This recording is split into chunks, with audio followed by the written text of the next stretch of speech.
TVC, a TV do Correio da Manhã.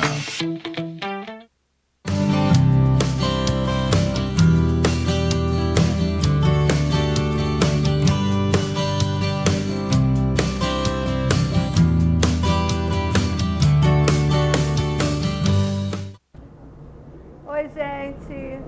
Rosina de AZ desta semana preparou, atendendo a pedidos, né, uma revisão da redação do Enem.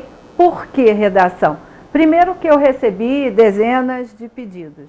Dezenas, não são centenas nem milhares, mas dezenas de pedidos de telespectadores que farão o Enem, de ex-alunos e agora novos alunos que acompanham aqui pelo Rosina de AZ, pedindo que eu revisasse a redação do Enem, porque estamos a poucos dias do Enem.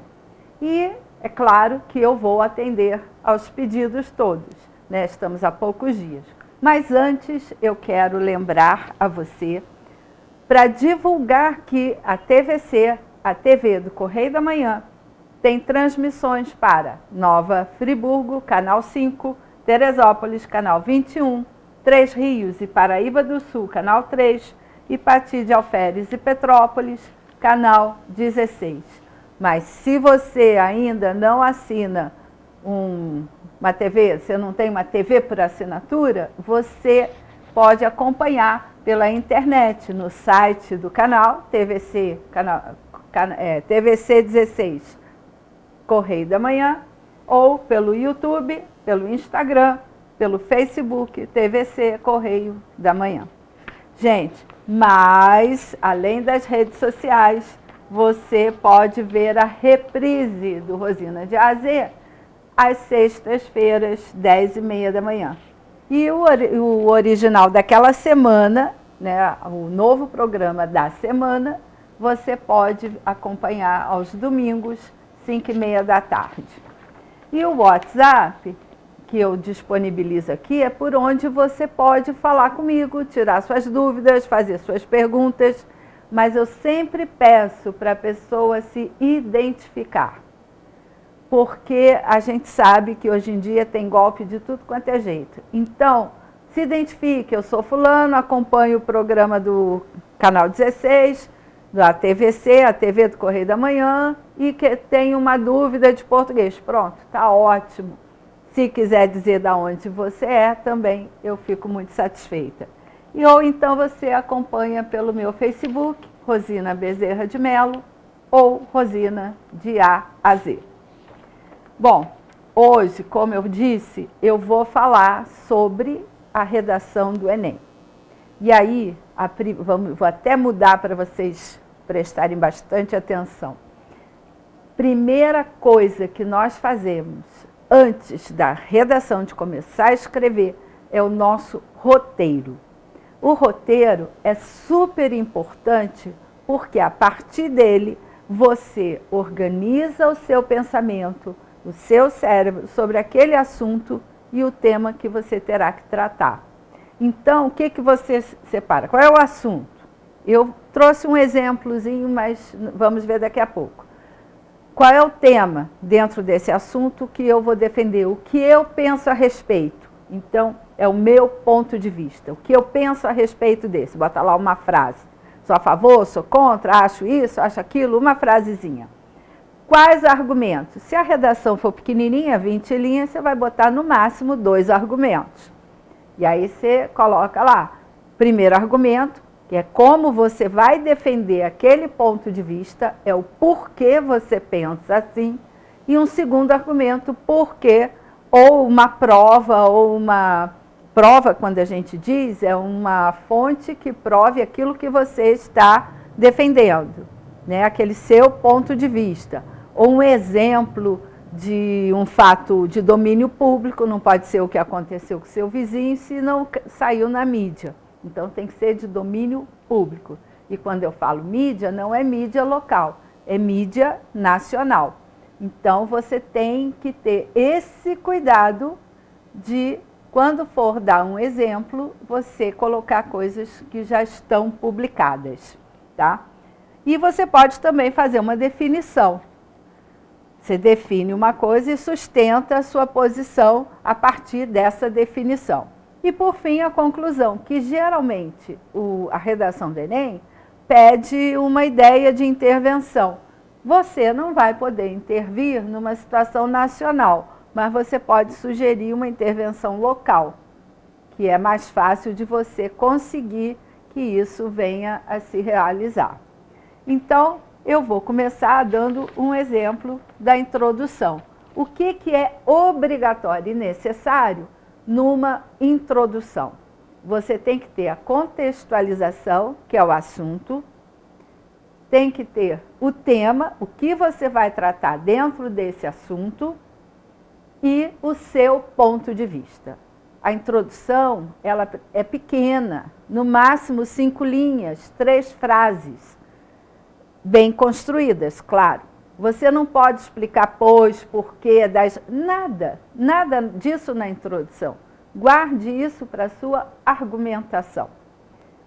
A introdução é o contexto, o tema e o seu ponto de vista, porque é uma dissertação argumentativa. Você vai falar sobre, defendendo o seu ponto de vista. E aí eu fiz um exemplo para vocês de uma introdução e separei em cores diferenciadas cada pedacinho desse que eu falei. Aí eu vou falar, vamos supor, a população brasileira está envelhecendo, isto é, vivendo mais e os índices de natalidade caíram. Então, eu tenho uma população que vive mais e tem uma baixa de nascimentos. Isso quer dizer que, num futuro bem próximo, nós teremos mais idosos do que jovens. Então, isso é um problema. E aí, esse é o contexto. Nós estamos vivendo esse contexto. Qual vai ser o tema? A longevidade. A longevidade é uma realidade atual. Não é uma coisa ficção para daqui a 30 anos, 10 anos, não. É agora. Isso já é agora. E aí, o meu ponto de vista em relação ao envelhecimento da população e a longevidade. Eu acredito e defendo, e aí eu botei lá, é necessário manter a qualidade de vida dos idosos. Eu acho isso fundamental para a longevidade. E aí, eu vou voltar aqui para o central. Por que isso é necessário? É isso que eu vou defender na minha redação. Então, nós vamos agora falar do desenvolvimento. E o que é esse desenvolvimento? Gente, desenvolver uma redação é desenvolver uma ideia. Eu dei a ideia, que é meu ponto de vista, manter a qualidade de vida dos idosos. Se eu estou tocando nesse ponto, é porque eu acredito que isso não está acontecendo. Mas existe um porquê isso ser necessário de se ter o devido cuidado. Então, agora eu vou desenvolver essa ideia com base na argumentação. Só que antes de falar da argumentação, eu vou chamar o intervalo. Nós teremos um intervalo muito rapidinho e eu espero que você continue comigo, conosco, TVC, Correio da Manhã, e volte para ouvir o restante da explicação.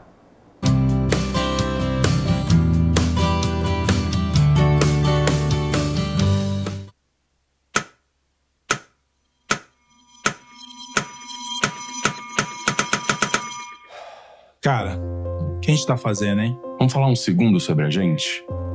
Sim, sobre violência contra a mulher, mas mais sobre a gente. Pensa nas mulheres que você conhece, nas mulheres próximas de você. Colegas de trabalho, vizinhas, amigas, as mulheres da tua família. Agora imagina que a cada 8 minutos, uma delas é estuprada. Duro de engolir, né? Mas é o que está acontecendo no Brasil. Aqui, 7 em cada 10 mulheres já sofreram violência ou assédio no trabalho. E absolutamente todas as mulheres, inclusive as que você pensou, vão sofrer algum tipo de abuso pelo menos uma vez durante a vida. Pesado, né? Mas e aí? O que a gente tá fazendo? Vamos falar sobre a gente. Sobre o jeito que a gente trata as mulheres. Passa a vara, senta a rola, pega de jeito. Comer, Meter. fuder. Aê, garanhão! Pegador, Comedor. Ensinam pra gente que a mulher é uma coisa a ser conquistada, um prêmio, e que você não deve aceitar um não como resposta. Ela não te dá bola, é porque tá se fazendo de difícil. É só pegar um drink que ela tá na tua, irmão. Manda ver. Ela tá pedindo. Só um beijo. Um beijinho, pô. não tem mulher que não dá, só tem homem que não sabe pegar. Vai lá, pega ela, mostra que é macho. É assustador quando a gente ouve isso fora de contexto, né? Agora imagina o quanto é assustador para elas. Quantas vezes você já ouviu alguém falar assim? Seja na escola, seja no trabalho, seja na balada, até na sua própria casa. Tá errado, Então, vamos falar sobre a gente? porque a gente pode mudar essa realidade. Não tem que ser desse jeito. A violência contra a mulher não é um problema da mulher. É um problema nosso. É problema meu. E problema meu. É um problema meu. Meu, Meu. Meu. meu, Meu. Meu. meu, Meu. Meu. meu. É um problema meu. A responsabilidade é nossa.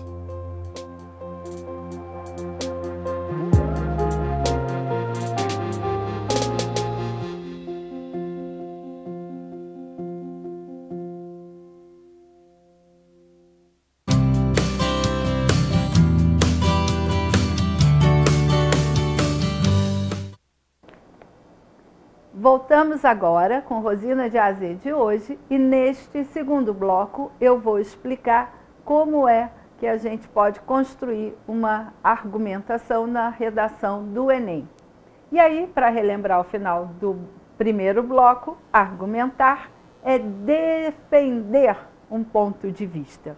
E você faz sempre isso quando você quer que sua mãe ou seu pai deixem um deles ou deixe fazer alguma coisa que eles não querem deixar. Você está sempre argumentando.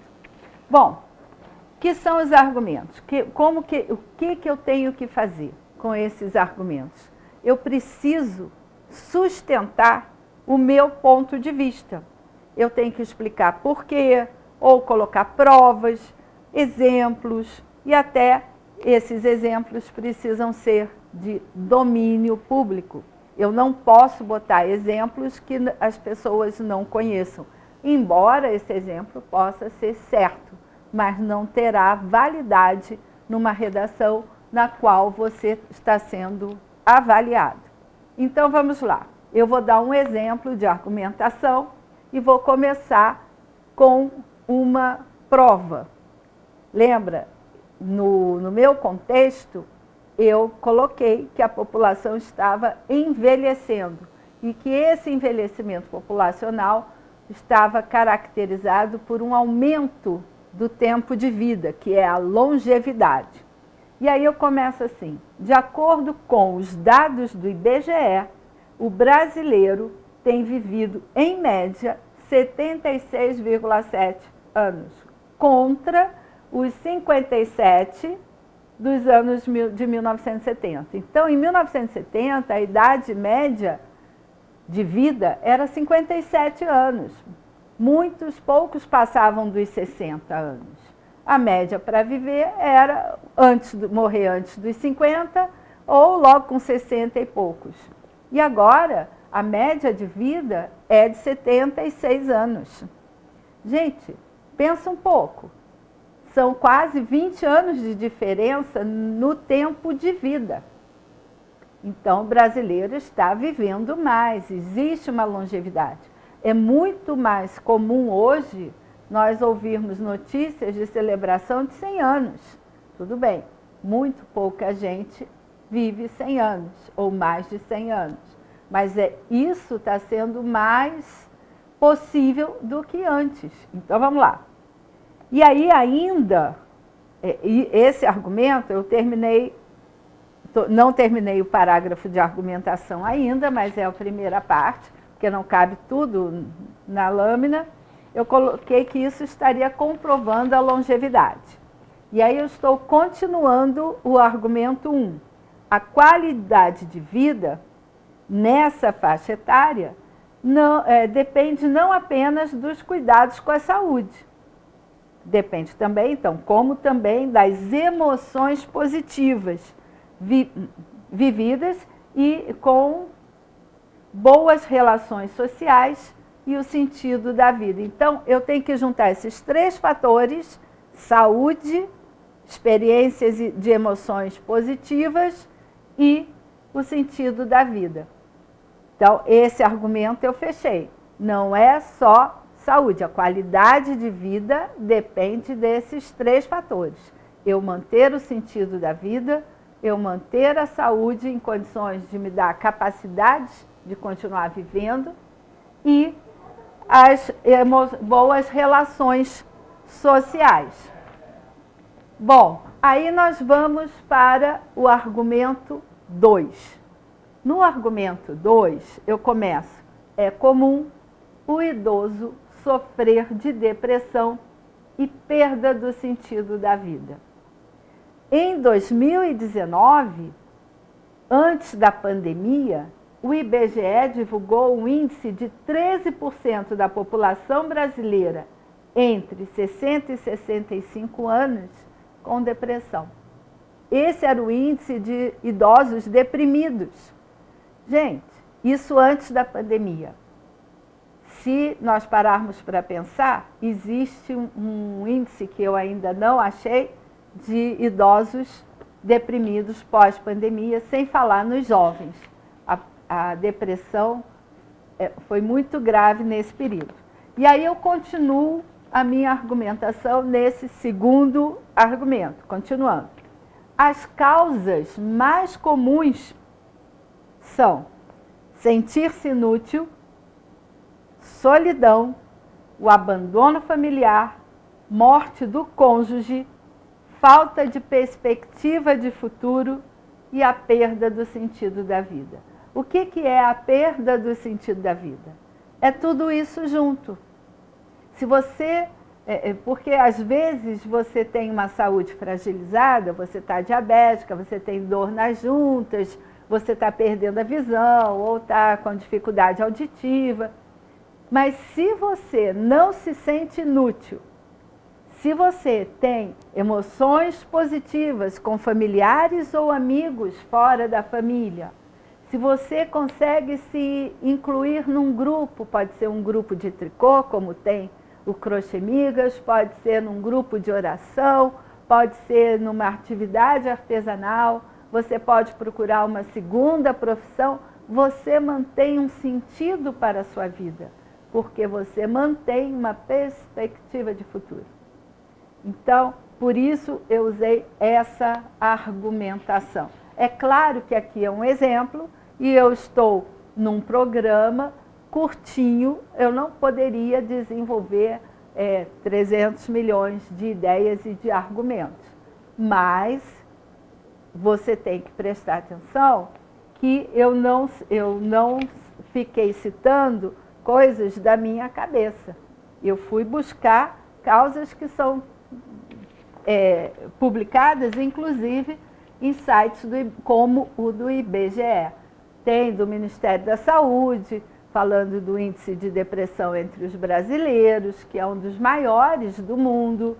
Então, por isso que até tem gente que usa isso para levar vantagem, usa essa informação para levar vantagem. Bom, esse não é o assunto do dia.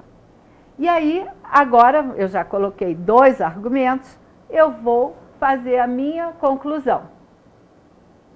E aí, eu vou voltar aqui e olhar para você de frente e vou dizer, nessa conclusão, a gente não deve usar expressões tipo concluindo, afinal, por fim. Não use isso. Mas eu usei uma que é válida, embora não tenha sido a melhor, mas no momento que eu estava escrevendo, eu achei que estava de bom tamanho e não procurei outras. Dito isto, né, eu já disse os meus argumentos anteriores, o poder público, aí o poder público estadual, municipal, federal, pode criar políticas que atendam às necessidades de saúde dos idosos, promovam espaços de convivência e aprendizagens novas. Por que eu disse isso? Isso aqui foi feito, eu acho que no ano de 90, a partir do ano de 93, na cidade do Rio de Janeiro, o político que era prefeito, que ganhou a eleição naquele ano, prefeito da cidade, aqui eu não vou comentar, mas ele fez uma coisa certa. Eu não sei se é de conhecimento de todos, mas o bairro de Copacabana, no Rio de Janeiro, na cidade do Rio de Janeiro, é o bairro que tem, não era tinha, tem o maior índice de idosos na população do Rio, morando em Copacabana. Até quem morava em outros bairros, depois se aposenta, prefere perder a qualidade de espaço de moradia, morar num apartamento menor, mas está em Copacabana. Isso virou febre no Rio de Janeiro. Só que o nível e o índice de depressão, suicídio e doenças emocionais muito graves, principalmente o de suicídio, também era muito alto. E aí, em 93, esse político decidiu criar políticas públicas para atender esses jovens idosos, não, esses idosos. E aí, o que foi feito? Foi colocada à disposição em vários horários, na praia, de forma gratuita, atividade física adaptada à terceira idade. Vários pontos da praia, que aí o idoso não precisava andar aquela extensão toda de 4 quilômetros para achar, colocou as atividades, criou no posto 6 uma tenda que ensinasse o básico da informática, porque os bancos estavam se informatizando com caixas eletrônicos, para a terceira idade aprender a lidar com caixa eletrônica e a mexer com a internet. Foi colocando atividades, o baile nas praças, nos finais de semana, bailes para a terceira idade, com bandas. Então, várias atividades foram atendendo e congregando os idosos que moravam em Copacabana e tinham ficado viúvos, solitários, estimulando uma convivência social, uma atividade física que pudesse proporcionar bem-estar e qualidade de vida. Nos postos de saúde, começaram a colocar a educação física também adaptada para o cardíaco, para o idoso, para o asmático, sempre preocupados com a qualidade de vida da terceira idade.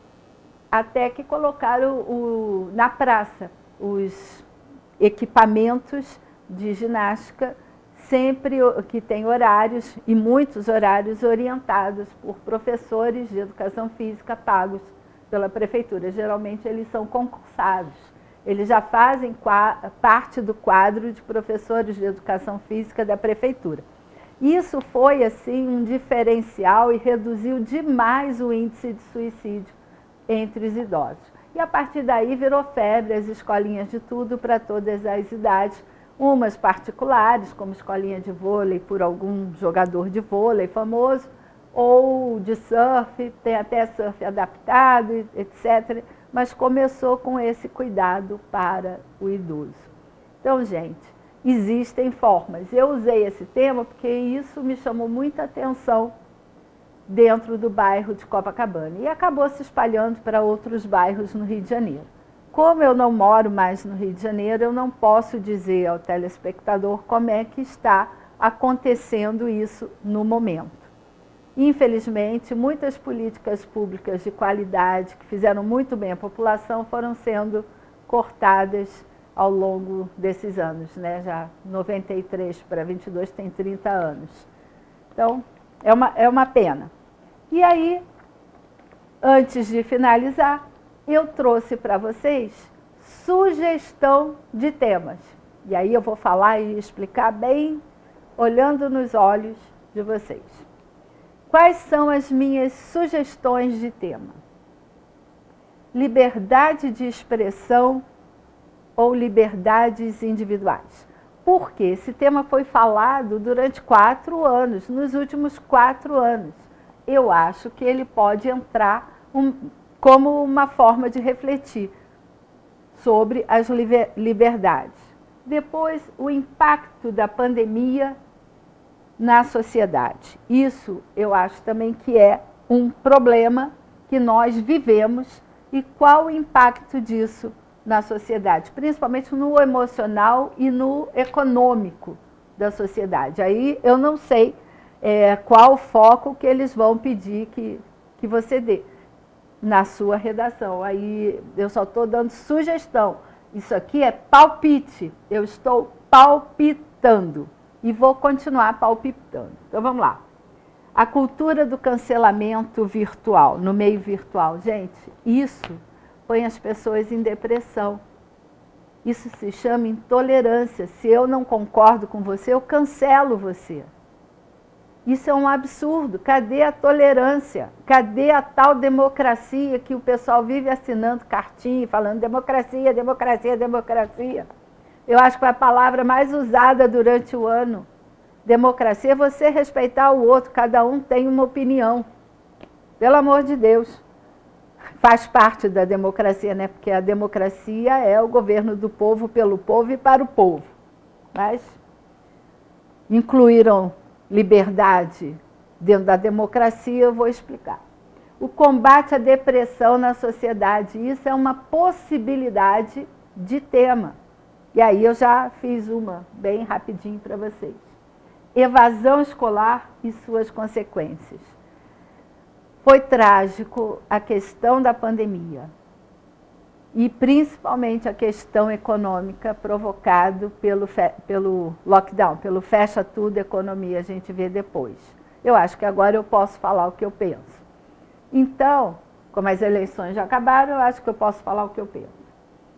E isso, muita gente acabou abandonando a escola, ou se sentiu com muita dificuldade, e aí teve vergonha de retornar porque não aprendeu. Gente, isso é um problema sério, é um problema social sério que precisa ser tratado. E aí, de repente, pode ser um tema para a gente ouvir a opinião do jovem. Segurança pública e corrupção. Esses temas são interligados. A segurança pública, ela abrange várias áreas, porque ela trata do respeito às leis e da segurança de um povo. Um povo que não respeita a lei não tem segurança. É o pode tudo. Não é só lidar com a bandidagem. E a gente sabe, nas grandes cidades, e principalmente na cidade do Rio de Janeiro, o aumento da criminalidade. E isso é segurança pública. E uma das formas de destruição da segurança é a corrupção. Então, é uma coisa que pode entrar, sim. E, assim, o 7º tema, que eu acho que eu já coloquei todos eles, o agronegócio, a segurança alimentar e o meio ambiente. Juntar as 3 questões. Por quê?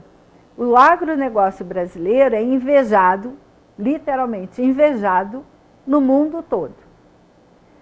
Nós temos que cuidar da nossa segurança alimentar. Se o agronegócio é destruído, primeiro que vai sofrer é o brasileiro, não é o resto do mundo. Só que nós alimentamos boa parte do mundo, então teremos consequências muito graves mundiais.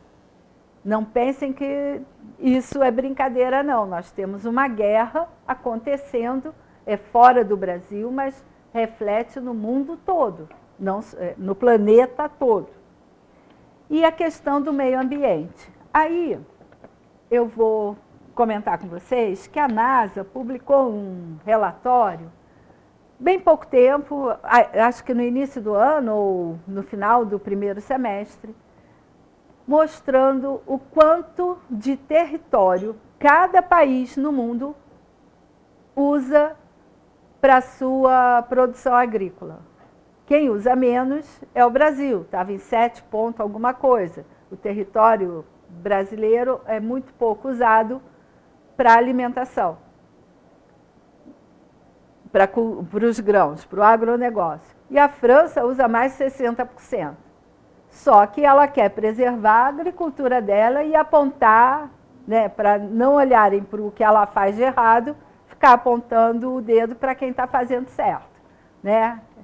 É acusar o outro daquilo que você faz. Isso é uma técnica. Gente, o meu tempo esgotou, acabou. Podem mandar as dúvidas para o meu WhatsApp, 992-950031, e eu vejo vocês semana que vem atendendo as demandas. Tá bom? Rosina de AZ fica por aqui e muito obrigada pela audiência.